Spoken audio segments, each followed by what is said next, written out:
ஒரு பரபரப்பு இல்லாமல் இன்னைக்கு ரொம்ப அமைதியாக பீஸ்ஃபுல்லாக ரொம்ப ஆனந்தமாக இருக்குமே அப்படின்னா நமக்குள்ள எல்லாருமே ஃபீல் பண்ணியிருப்போம். அது எதனால அப்படின்னா இந்த ஒரு விஷயம் தாங்க அதோட காரணம்.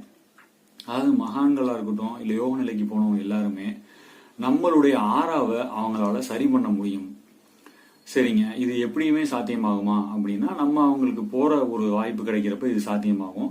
இதை நம்மளே நம்மளுடைய வீட்டிலேயே எப்படி பண்றது அப்படின்றத பத்தி தான் நம்ம இன்னைக்கு ஒரு குறிப்பா பார்க்க போறோம்.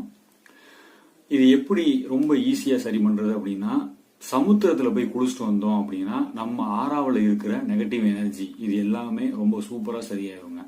அதுக்காக நம்மளால டெய்லி போய் சமுத்திரத்திலையும் குளிக்க முடியாது. ஈஸியா பண்ணணும் அப்படின்னா இதே சமுத்திரத்திலிருந்து கிடைச்ச கல் உப்பு இருக்கு இல்லைங்களா, அந்த கல் உப்பை வச்சுதான் நம்மளுடைய ஆறாவை இப்ப நம்ம சுத்தம் பண்ண போறோம். இப்போ இன்னொரு விஷயமும் நான் சொல்லிடுறேன். அது எப்படி அப்படின்னா, இப்போ ஒரு கல்யாண வீட்டுக்கு இல்ல நம்ம ஒரு விசேஷ